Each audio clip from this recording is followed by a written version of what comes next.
আজ বিরিয়ানি খাওয়ার খুবই ক্রেভিংস হচ্ছিল, তাই ভাবলাম বাড়িতে বানিয়ে খেলে কেমনটি হয়। যেমন ভাবা তেমন কাজ, ঝটপট করে রান্নাঘরে চলে এলাম বিরিয়ানি বানাতে। বানাবো আলু বিরিয়ানি। প্রথমে বড় বড় করে আলু কেটে নিয়ে প্রেসার কুকারে চাপিয়ে দিয়ে দুটো সিটির পর নামিয়ে নিলাম। আর এদিকে পেঁয়াজ, লঙ্কা আর টমেটো কেটে নিয়েছি। এবার ভাজবো বিরিয়ানির আলু। কড়াইতে অনেকটা পরিমাণে তেল দিয়ে ভেজে নেব 80% সেদ্ধ করা আলুগুলি। আলু তুলে রেখে ভেজে নেব বিরিয়ানির জন্য বেরেস্তা। বেরেস্তা ভাজা তেলে দিয়ে দেব পেঁয়াজ। পেঁয়াজটা একটু লালচে রং ধরলেই দিয়ে দেব টমেটো আর কাঁচা লঙ্কা। টমেটোর কাঁচা গন্ধ না যাওয়া পর্যন্ত ভালো করে এটাকে ভেজে নেব। তারপর দিয়ে দেব রসুন, আদা আর লঙ্কার পেস্ট।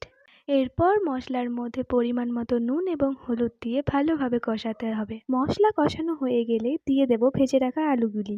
একটু কষিয়ে নিয়েই বিরিয়ানি মশলা আর মিট মশলা দিয়ে দিলাম। অনেকক্ষণ ধরে কষাতে হবে, যতক্ষণ না পর্যন্ত মশলা থেকে তেল ছেড়ে দিচ্ছে। এটাকেও ভালোভাবে কষিয়ে নিয়ে পরিমাণ মতো জল দিয়ে দেব গ্রেভির জন্য। এরপর এক বাটি দুধে দেব একটু ফুড কালার, হাফ ঢাকনা কেওড়া জল, হাফ ঢাকনা গোলাপ জল আর একটুখানি মিঠা আতর। দুধটাকে ভালোভাবে মিশিয়ে নেব। পর বিরিয়ানির চালটিকে ভালোভাবে ধুয়ে জল ঝরিয়ে রেখে দেবো সাইড। এদিকে হাঁড়িতে গরম জল বসিয়ে দিয়ে দেবো কিছু গোটা গরম মশলা। জল ফুটে উঠতে দিয়ে দেব ধুয়ে রাখা চালগুলি। চাল 90% মতো সেদ্ধ হয়ে গেলে নামিয়ে জল ঝরিয়ে রেখে দেবো। এবার বিরিয়ানির লেয়ারিং করার পালা।